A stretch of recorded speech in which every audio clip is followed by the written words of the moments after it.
नमस्कार, स्वागत है आपका इंडिया न्यूज पर और मैं हूं आपके साथ स्वाति सिंह। मध्य प्रदेश विधानसभा चुनाव में कांग्रेस और बीजेपी का फोकस उन विधानसभा सीटों पर ज्यादा है जहां 2018 में हार मिली थी। बीजेपी ने हारी हुई सीटों के लिए उम्मीदवार भी घोषित कर दिए हैं। वहीं कांग्रेस अपनी रणनीति पर काम कर रही है।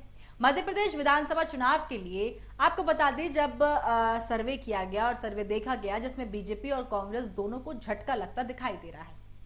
सर्वे में जहां कांग्रेस सरकार बनती दिख रही है तो वहीं कई ऐसे इलाके हैं जहां पार्टी को झटका भी लग रहा है। महाकौशल, विंध्य और मध्य भारत में बीजेपी को फायदा हो रहा है जबकि कांग्रेस को नुकसान हो रहा है। सर्वे की रिपोर्ट के अनुसार कांग्रेस को सबसे ज्यादा फायदा ग्वालियर चंबल में हो रहा है। बीजेपी को यहां 4 से 8 सीटें मिलती दिख रही हैं। वहीं कांग्रेस यहां बड़ी छलांग लगाती दिखाई दे रही है। कांग्रेस को 40 से ज्यादा सीटें मिलती नजर आई। इधर विंध्य क्षेत्र में बीजेपी कांग्रेस के बीच कांटे की टक्कर है। हालांकि बीजेपी यहां बाजी मारती हुई दिखाई दे रही है।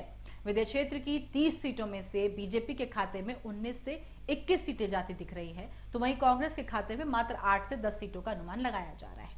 बता दें कि 2018 के विधानसभा चुनाव में भी बीजेपी ने इस क्षेत्र में अच्छा प्रदर्शन किया था। मध्य भारत में भी बीजेपी को बढ़त मिलती दिख रही है। इधर मध्य भारत में विधानसभा की लगभग 36 सीटों में से बीजेपी के खाते में 22 से 24 सीटों पर जीत का अनुमान है, तो वहीं कांग्रेस के पाले में 12 से 14 विधानसभा सीटें आ सकती हैं। महाकौशल क्षेत्र की बात की जाए तो बीजेपी और कांग्रेस के बीच कांटे की टक्कर यहां है। यहां दोनों पार्टियों के बीच सीटों का ज्यादा अंतर तो नहीं है। महाकौशल में बीजेपी को 18 से 22 सीटें मिलती नजर आ रही हैं, तो कांग्रेस के खाते में 16 से 20 सीटें जाती नजर आ रही है। बुंदेलखंड इलाके में भी दोनों पार्टियों के बीच टक्कर है।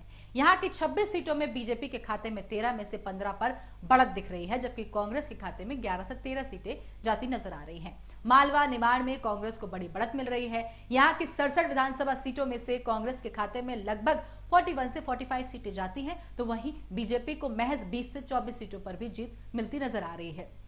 ये तो साफ तौर पर सर्वे की रिपोर्ट है जो बता रही है कि कितनी अहम सीटें हैं जिन पर दोनों पार्टी कांटे की टक्कर भी दे रही हैं। कोई आगे है, कोई पीछे है। दोनों पार्टी लगातार चुनावी मैदान में सक्रिय नजर आ रही हैं। बीजेपी की दूसरी लिस्ट सामने आ गई है, बड़े चेहरे सामने आ गए हैं। कांग्रेस तोड़ निकाल रही है, घोषणाओं पर घोषणाएं हो रही हैं, सर्वे सामने है। अब ये देखना है कि चुनाव होते ही क्या कौन सी पार्टी जो है साफ तौर पर जीत की ओर कदम बढ़ाती है और कौन सी पार्टी अपने दावे और वादे पूरे करती है। तमाम अपडेट के लिए हमारे साथ बने रहें, देखते रहें इंडिया न्यूज। धन्यवाद।